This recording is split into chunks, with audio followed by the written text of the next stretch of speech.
Hey there, it's Kathy. I just wanted to let you know that you can listen to History of the 90s early and ad-free on Amazon Music, included with Prime. On August 11th, 1995, 36-year-old Robert Jeffrey reported for work as a subway operator for the Toronto Transit Commission. It was his second day on the job. He had spent only 12 days training to be a subway driver. On the last day of training, Jeffrey took a driving test and then wrote a final exam. When he answered a few questions wrong on the exam, an instructor told him to try again so that he could score the 100% he needed to pass the course. On his first day on the job, Jeffrey felt terrified. He didn't think he was ready to operate a subway on his own. He didn't understand a lot of what he had been taught, especially the mechanics of the train. But instructors had reassured him that his worries would eventually pass with experience. He just needed to trust the system. On his first shift, Jeffrey drove the subway solo. At one point, he misjudged the train's speed and he went through a red light. That tripped the train's emergency brakes. He wasn't disciplined for the mistake or told to write up a report. He wasn't offered more training. Instead, Jeffrey reported to work the next day for his second shift. I'm Kathy Kenzora. This is the History of the 90s, a podcast about a decade that changed the world. On this episode, we're digging into the archive of my previous podcast, The History of 1995, to bring you an incredible life and death story on Canada's busiest subway system. This is the story of the TTC Subway Crash. It was an ordinary, warm, late summer Friday night, and thousands of Toronto residents were on their evening commute home. At around 6 p.m., just at the tail end of rush hour, Subway Train 34, traveling southbound on the Spadina line, was stopped between the St. Clair West and DuPont stations. A faulty signal, which had been reported by at least two other operators earlier that day and had yet to be fixed, tripped a safety device that prevented the subway train from proceeding. The driver of Train 34 waited for the light to change. As the minutes passed, passengers were no doubt annoyed by the delay, anxious to get their weekend started. While working as a broadcast journalist in Toronto, I covered a coroner's inquest in January 1996, which detailed the terrifying moments of what happened next. While Train 34 waited at the light, 37-year-old Jean McNabb and her 5-year-old son Ricky boarded Train 35, driven by Robert Jeffrey, on his second day on the job. Little Ricky waved at Jeffrey, but the new driver was looking straight ahead and didn't wave back.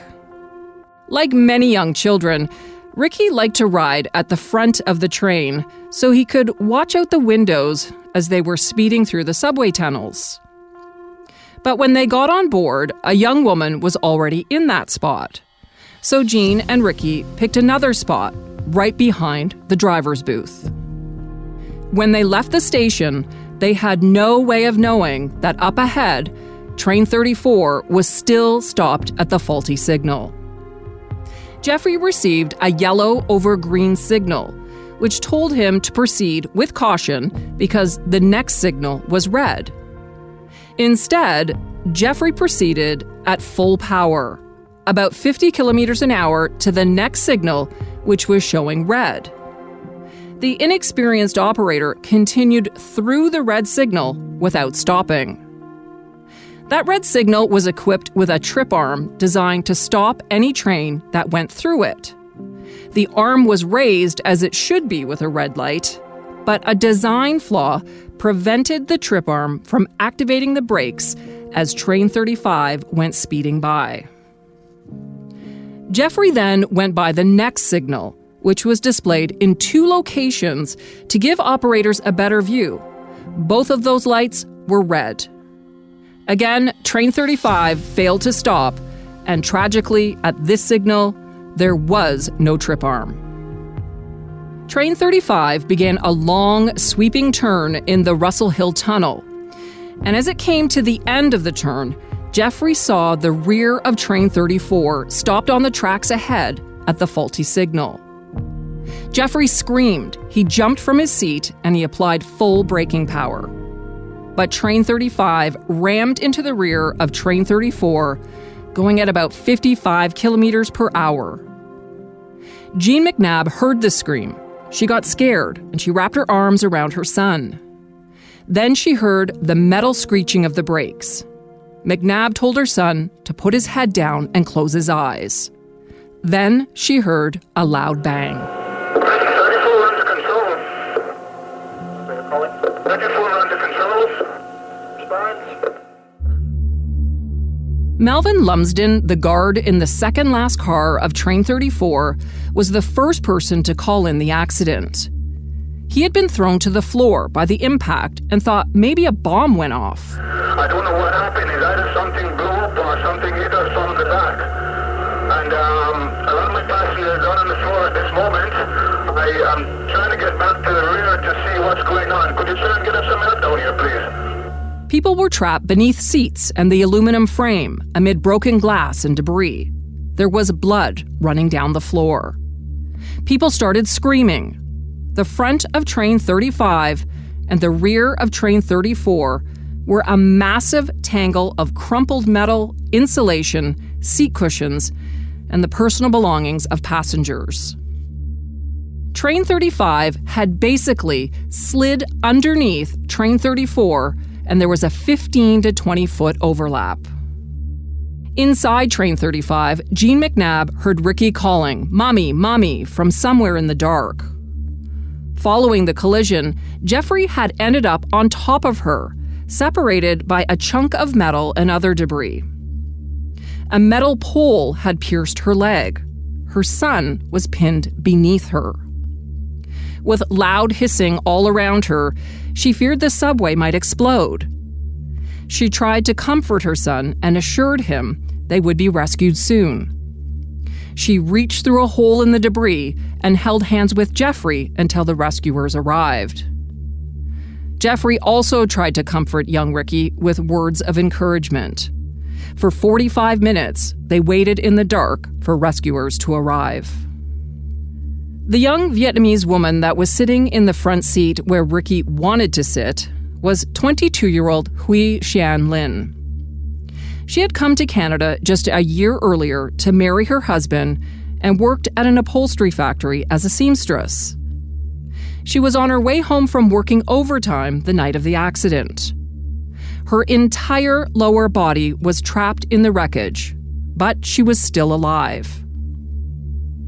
Meantime, back inside Train 34, the train that was rear-ended, a couple on their way home from work were also trapped in the wreckage.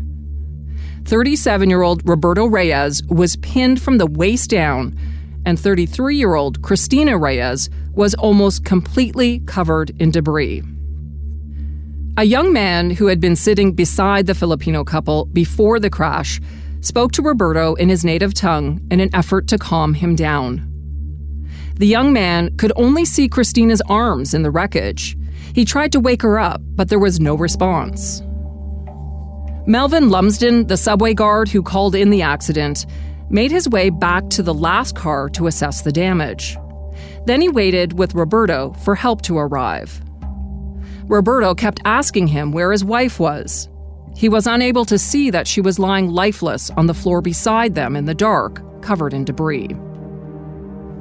Remember, this is 1995. No one had a smartphone with a flashlight.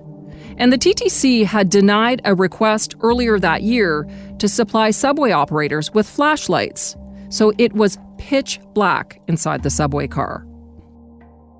Dominic DeSantis, the driver of Train 34, was thrown into the windshield, and the front car began to fill up with thick smoke and the pungent smell of an electrical fire. DeSantis started to walk back to see what was going on. When he heard a passenger yell "fire," he decided to take action. He jumped from the train into the tunnel and tried to call transit control from a nearby phone, but he got a recorded message. So DeSantis made the decision to cut electricity to the live power rail. Next, he hooked an emergency ladder to the front of the train and started ushering passengers from the train. He sent them walking down the tunnel to the next station. Kenneth Edgar was the guard on train 35. He was in the second to last car when their train slammed into the back of the stop train. Within a few minutes, he also contacted transit control. Can you tell us what's going on there, please? Yeah, I'm the guard on 35. I can't get a hold of my partner. The train has hit something. There's damage. In the second car, I believe, the lights are out and we have people hurt. Over. Roger, sir, we have everybody on the way. If you could do us a favor, in your car, could you walk through your train and see how many people are injured? We do have emergency personnel on the way to you. Could you just try and get us a number of how many people are injured on your train? Roger, will do. Roger, thank you very much. Back at transit control, confusion reigned. 911 was called and they were asked to report to the subway station just past the accident to assist passengers who had collapsed. Because of this mix-up, police officers and paramedics waited for 10 or 15 minutes on the subway platform for a train with ill passengers to arrive. When they tried to call transit control, they too got a recorded message. When police and paramedics finally started to walk up the tunnel, they started to see passengers making their way through the dimly lit tunnel. They were covered in black soot and they looked dazed and confused, walking like zombies through a haze of smoke. That's when a massive rescue effort swung into gear.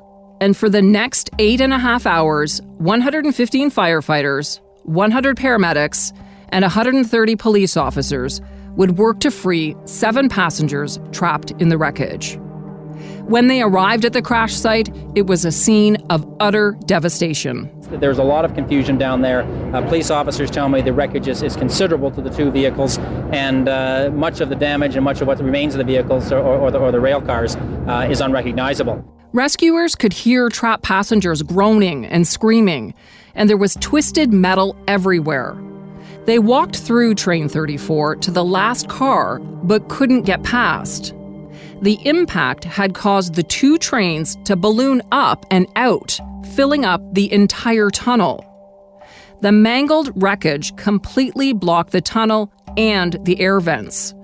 Temperatures inside quickly climbed to over 100 degrees, making conditions unbearable for trapped passengers and rescuers. An emergency call was made for ice and bottled water to be brought to the scene. Toronto Police Sergeant Edward Lampch was there and remembers what it was like. It was horrendously hot down there. We're going through a pint of water every 20 minutes, and we still weren't comfortable at the time. The trains had so much damage to them. There were a lot of sharp objects. You have to be careful of the sharp objects because you could end up cutting yourself. The halogen lights added to a problem. They were very hot, and it created more heat. There was no air circulation.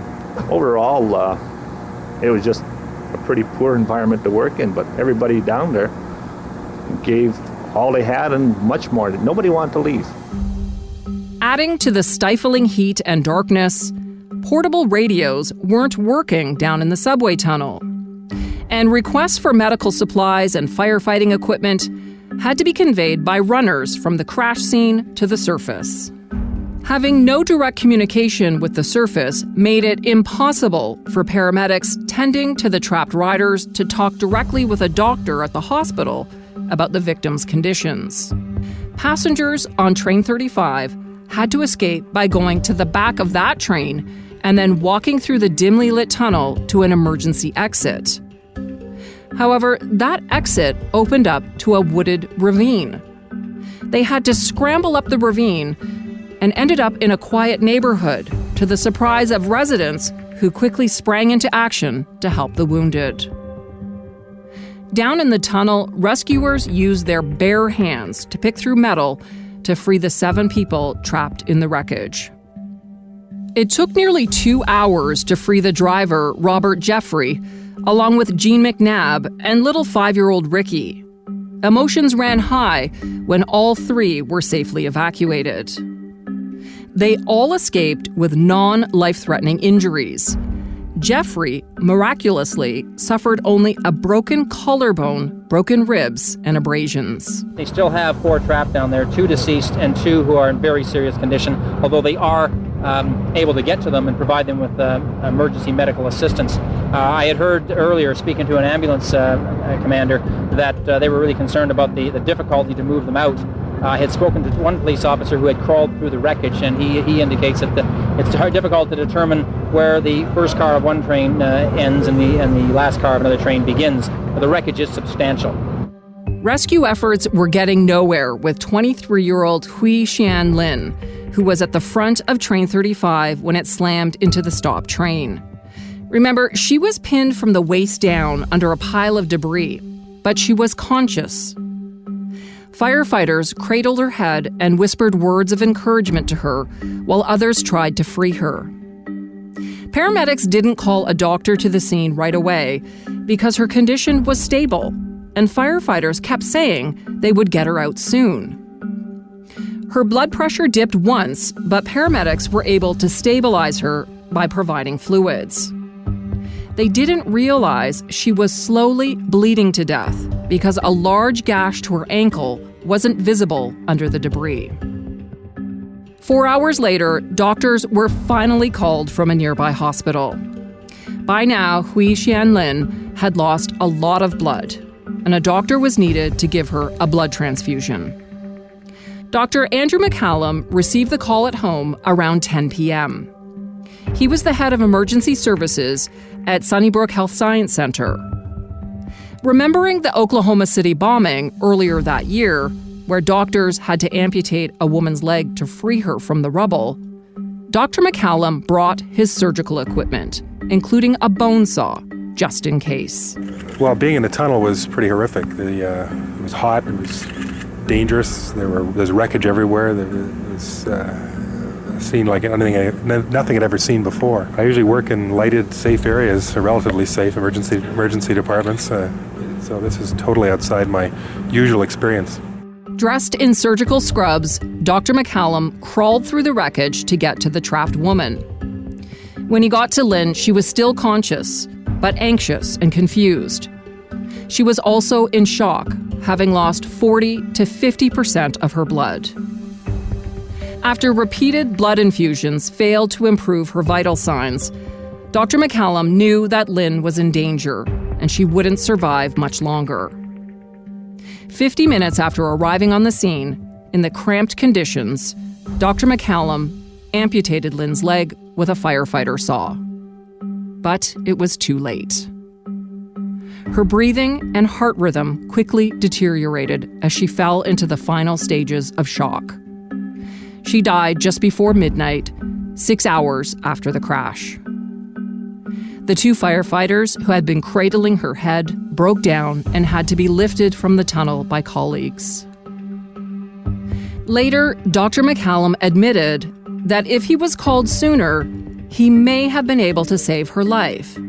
But he wasn't surprised that he wasn't called. Well, the fact was that there was a lot going on. This is a dynamic situation. There were multiple casualties, and by definition, this is a situation where the available resources are overwhelmed. So that the time period that occurred was, in fact, seemed like minutes. So that the time is not astonishing to me at all. Dr. McCallum also attended to Roberto Reyes, trapped in Train 34. Both of his legs were amputated to remove him from the wreckage. Fortunately, he survived. However, his wife Christina was pronounced dead at the scene from massive internal injuries. Kinga Szabo also lost her life that night. The 43-year-old was on her way home from work and was planning on going to the cottage that weekend with her husband and 6-year-old son. Kinga was a former Olympic basketball player from Romania. She and her husband, who was also a Romanian athlete, defected to Canada at the 1976 Montreal Olympics. She died from massive internal injuries. A pathologist said she likely died within 20 minutes of the crash. The last of the 7 passengers trapped in the wreckage was freed just before 3 a.m., 9 hours after the collision. In all, 3 women died and 30 others were seriously injured.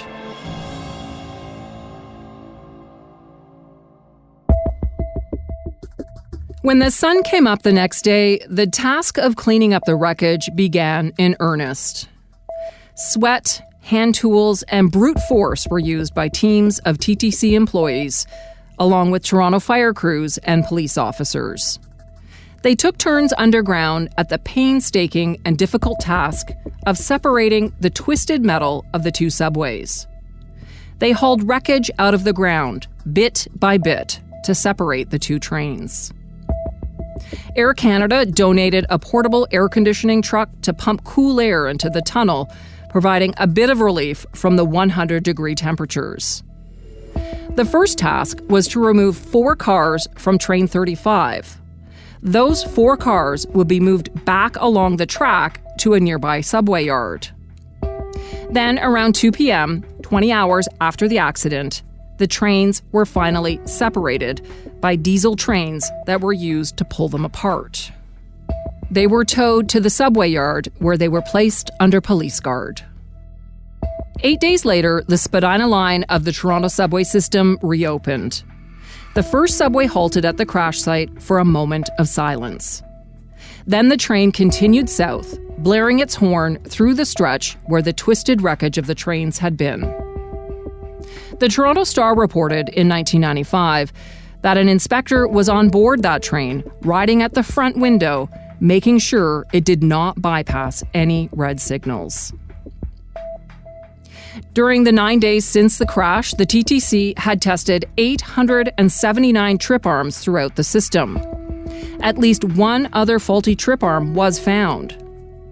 The TTC launched a review of the operation, maintenance, inspections, and design of the subway signal system. The Chief Coroner of Ontario also called an inquest into the crash. Robert Jeffrey, the driver of Train 35, was on medical leave, recovering from his injuries. He was questioned several times by police, and it was decided that no charges would be laid. 5 months later, the Toronto Transit Commission released a 200-page report prepared by an internal safety team. The cause of the accident was primarily placed on rookie driver Robert Jeffrey, who ran 3 red lights, and on the faulty trip arm that could have stopped the train but failed. The head of the TTC, David Gunn, said all of the faulty trip arms had been fixed, but it was still a mystery as to why Jeffrey failed to stop at the red lights. That answer would have to wait until the upcoming coroner's inquest. The day after the report was released, the driver, Robert Jeffrey, issued a written statement to the media. It was his first statement since the accident. Jeffrey insisted that he was following proper procedures at the time of the crash and that he obeyed all track signals. He thought he had an amber signal light over a lunar signal light that allowed him to proceed through the subway tunnel with caution. The TTC maintained that he, in fact, had an amber over green, which means be prepared to stop ahead. For Jeffrey, the rest of what happened that day was unclear. Because of the injuries and the trauma he suffered, he couldn't recall what happened after he left the station. He couldn't recall driving past 3 red signals. Later, when the inquest was held, I was in coroner's court and watched as Jeffrey took the stand and repeated the same thing. He testified that he had racked his brain and agonized and dreamed about it, but with much regret, he had no recollection of the signals. Jeffrey told the coroner and the 5-person jury that he was operating to the best of his abilities and knowledge that day, but it had come to his attention since then that he likely made a mistake. He said it was possible that he misread the signal leaving the station, and he felt a responsibility for that.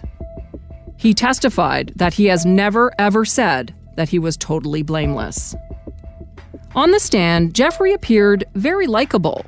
He seemed somewhat at ease and almost talkative at times. During breaks and questioning, he would quickly glance over at the seats filled with family members, including his brother Dave. They shot back reassuring smiles. Outside Coroner's Court, it was a media frenzy when Jeffries made a brief statement. Everybody just let him walk into the middle. Yeah, let him walk up, guys. Let him walk up. Sir, if you could just walk right up here, please. Just keep coming forward. Keep coming forward. And we ready? Yeah. Good afternoon, ladies and gentlemen. I'd like to say how filled with enormous regret that I am that this accident ever happened. I cannot imagine the suffering that the families of the victims and the injured have gone through this terrible crash. And I'm really sorry that innocent lives have been so dramatically affected by all this. I realize, on the other hand, that I'm extremely lucky to be alive and talking to you all today. And I hope that my testimony at the coroner's inquest today is helpful, that another accident like this will never happen. My wife, Maggie, and my entire family have stood beside me throughout this whole ordeal. And all I really want to do now is find my young son and give him a big kiss and a hug. Jeffrey's brother Dave also spoke to reporters. My name's Dave Jeffrey, Rob's brother. We support our brother all the way. It's been quite an ordeal.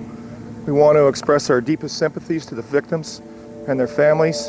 And ultimately, we hope to find a cause out of this, which is what the inquest is all about. And also, I'd like to say that we believe our brother played one small little part of this, and that, again, ultimately they'll find what really happened and to prevent this from ever happening again. Thank you very much. The guard on Train 35, Kenneth Edgar, who called for assistance the day of the crash, also testified at the inquest. And afterwards, he told the media he still didn't think that Jeffrey had run a red light.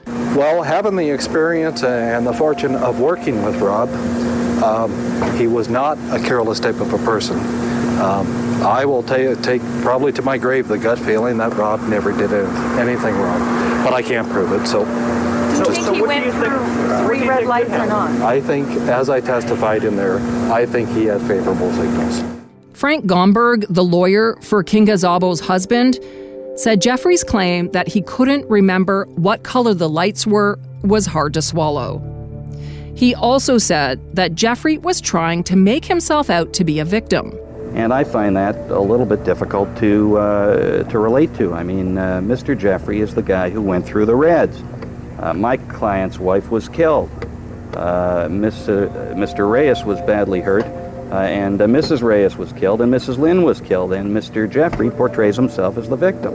I think that Mr. Jeffrey has been very, very well briefed both by his lawyer and probably by other people, and he tells a story in a very sympathetic, kind of human way. I mean, how can you not relate to Mr. Jeffrey? But is he the victim? He's not the victim. The people who were hurt and killed are the victims. Mr. Jeffrey is not a victim. Meanwhile, Rob Jeffrey's lawyer, Paul Falzone, defended his client. There's no question that from the beginning, Rob has accepted the personal responsibility. There's no, and he accepted that from day one, right? He knew that even though, because of amnesia, I mean, he suffered an amazing trauma.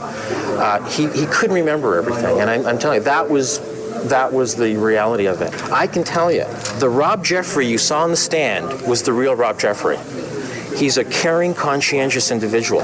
He really is, and I guess it just comes down to often bad things happen to good people, and that's really the theme. Jean McNabb, the woman who was trapped with her 5-year-old son, also testified at the inquest. She told the coroner and the jury about the horrifying hours she and Ricky spent pinned beneath the wreckage. She told the inquest she spent 8 days in hospital after the accident and was forced to miss a semester at college.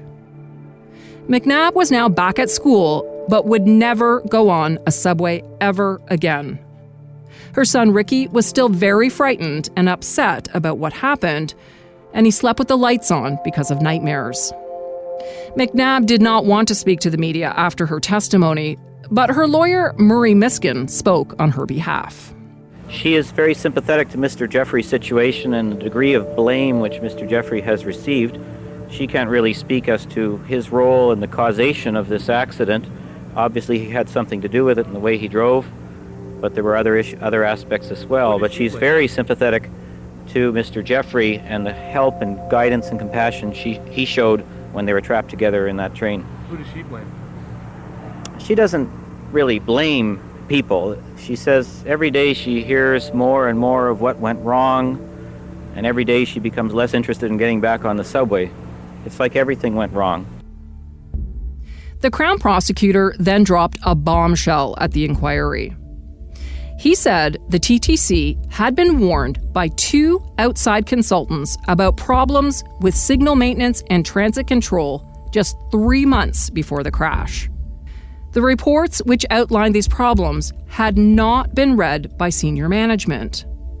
The consultants were hired at a cost of $4.5 million by the TTC's then general manager, Al Leach, in September 1994. Soon after, Leach stepped down to run in the Ontario provincial election. Leach was replaced by David Gunn. Gunn was a big hire. He had previously run the New York City Transit Authority and was credited with turning around the New York subway system in the late 80s. When Gunn took over the Toronto Transit Commission, he fired the consultants. He said they were doing the work he was hired to do.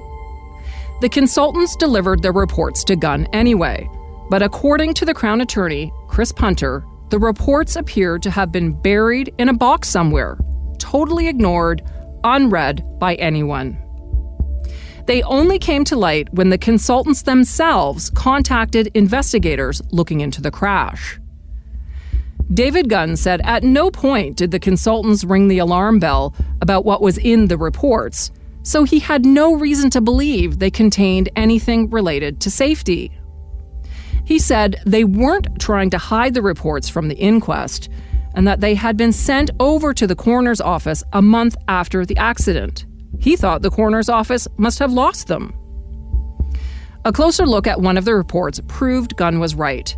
It didn't flag any serious safety concerns, but it did fault poor communications within the organization and cited a lack of rigorous preventative maintenance program for the subway equipment and cars. The other report raised a more serious concern with the Transit Control Center. It said poor communication and cooperation within the TTC could lead to gross errors that would expose the public to danger. It went on to say that a lack of formal training for staff in the Transit Control Center could hinder the response to an emergency in the system. But again, neither report was read by anyone at the TTC. The Crown also mentioned rumors that some subway drivers were in possession of something called a high-rate key. These keys could apparently accelerate a subway train faster than allowed under normal operations. Only line mechanics were supposed to have them. Any driver caught with a high-rate key could be fired. But the rumor was that the keys were easily duplicated and passed around to 90% of the drivers. A high-rate key didn't allow drivers to override any safety features, but it would allow operators running behind schedule to accelerate faster and make up time during their daily runs. The key was allegedly popular on older, slower trains, and when a tight schedule often left operators running behind, especially on long stretches. Reporters at the time of the inquest found drivers who confirmed that yes, these keys existed, and the general manager of TTC operations admitted that some drivers have been caught in the past with the keys. The inquest also revealed that the signal system on the Spadina subway line where the accident occurred had problems right from the start. When the line was built 20 years earlier, in 1975, The TTC selected a firm to install the signal lights that had little to no experience installing signal lights on a main line. This is because the firm came in at $3 million less than other bidders. The firm bought Ericsson trip arms from Sweden for the new line. Trip arms are a safety feature designed to stop a train. The problem with these is that the arms didn't work properly on the TTC, so they had to be modified. And this led to a major flaw that contributed to the crash. The TTC employee, who was superintendent of signals, testified at the inquest that the signals were total junk and a maintenance nightmare. He said as a result, the emergency braking system on the Spadina line was only half as good as other systems used by the TTC. But it wasn't a safety issue up until the crash. They were just twice as likely to need repairs, causing delays for trains and costing the system money. When the head of the TTC, David Gunn, took the stand, he said the buck stopped with him for the failure of management to ensure the system was safe, even though the accident happened just 7 months after he took over as the head of the TTC. As Gunn took the stand, he apologized to the families of the 3 victims who died and admitted that management was at least partly to blame. The failure was both mechanical and human, with a fairly heavy managerial component on the human side. He said the TTC took what happened very personally and was very sorry it happened. Gunn also admitted that the TTC failed to ensure that Jeffrey was trained properly. He shouldn't have been in the driver's seat at that time, and that was management's fault. When he took over, the TTC was facing enormous fiscal pressures, and management had been under incredible pressure to keep the place running, and regular maintenance of the training, track, and signal system had been deferred. Al Leach, the former head of the TTC, who is now a provincial cabinet minister, was called to testify. He said while he was in charge, he was not made aware of any serious safety problems with the system, and that no one, including the drivers' union, had ever complained about the training program. At the end of the inquest, jurors made 18 recommendations on how to improve safety on Toronto's subway system, including the creation of an independent body to oversee subway and streetcar operations in Toronto. It also called for an overhaul of training programs and better communications throughout the TTC. And jurors said safety should take paramount over expensive new expansion projects. The lawyer for Mr. Jeffrey, Paul Falzone, felt his client was somewhat vindicated by the recommendations. You got to read between the lines of this verdict and the recommendations. You have to see what they're really saying. Is that to a large extent the system failed Rob Jeffrey? Is he the victim? Is that what you're saying? No, he's not. I'm not saying he's the victim. I'm saying that the recommendations speak for themselves, and to some extent the system failed him. He didn't feel confident. He wasn't trained in the appropriate manner. The actions speak louder than words here. The TTC went from a 12-day training to a 30-day training period. That tells you more about what was happening before than any words. In the years that followed the crash, Rob Jeffrey moved on with his life and opened a coffee shop. Inside the TTC's head office, almost all senior managers have kept a picture of the faulty trip arm hanging in their offices. It's a reminder to be vigilant and to not become complacent. A small brass plaque buried in the subway tunnel between St. Clair West and DuPont stations marks the spot of the crash and commemorates the lives lost. It was the first subway-related fatality since the Yonge Line opened in 1954. Its importance can't really be overstated. It was the single event that led to a complete overhaul of the TTC. The inquest held into the deaths at Russell Hill, coupled with a TTC report tabled at the hearings, produced a 236-item menu to improve the system. First and foremost, that little Erickson switch, the one that didn't do its job when Train 35 hurtled toward Train 34. Well, nearly 300 of those flawed trip arms, which were intended to halt a train if it ran a red light, were replaced. Then a $60 million control center was built, and the TTC has become almost obsessed with ticking each item off the list. Far beyond the list, however, Russell Hill has informed almost every aspect of the Commission's work over the years. Maintenance is now organized by a computer, which keeps track of all scheduled work. Every subway segment now has its own inspection schedule and protocol. Each of the system's 1,200 trip arms, for example, is now tested and measured up to 8 times a year. Training for drivers has also changed. Under the new mandate, driver training for subways was extended from 12 days to 6 weeks, and operators are required to go back to class for 3 days every 2 years. Prior to Russell Hill as well, subway operators were rarely punished for violating signals. And often, subway drivers familiar with the system would run full steam up to the red lights, knowing that they would likely change to green by the time they hit them.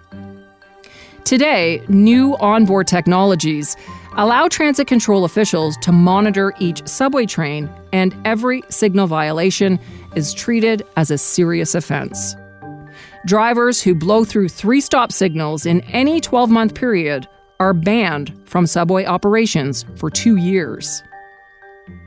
Emergency training and procedures have also been vastly upgraded since the accident, where confusion and communications problems hindered rescue efforts. A new communication system has been installed, which allows police and emergency workers to speak to each other underground, and it allows emergency calls to take priority over the entire network. The TTC had an unexpected opportunity to test its emergency response initiatives in the summer of 2003, when the Eastern Seaboard electricity blackout stranded 31 trains inside tunnels. The systems worked without a hitch. Toronto's subway system is generally considered very safe, considering it carries more than 1 million passengers every day. Its record of getting commuters from one place to another in one piece is fairly impressive. In fact, the TTC, for all its problems, has won numerous awards over the years for its safety record. Thanks for joining me on this journey through the underbelly of Toronto's subway system. If you haven't already, make sure to subscribe so you'll never miss an episode. While you're there, don't forget to rate and review us. It helps us spread the word and get more people to find the podcast. We're available for free at Apple Podcasts, Spotify, Google Podcasts, and everywhere else you get your streaming audio.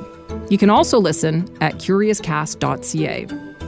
Be sure to check out the show notes for more information about what you heard today. If you want to reach out to me, you can find me on Twitter at 1990s History or on Facebook and Instagram. And you can reach me by email at 90s@curiouscast.ca. That's 90s@curiouscast.ca. This show is hosted and written by me, Kathy Kenzora. Dila Velasquez is our producer, and sound design and final production is by Rob Johnston. See you next time for more History of the 90s.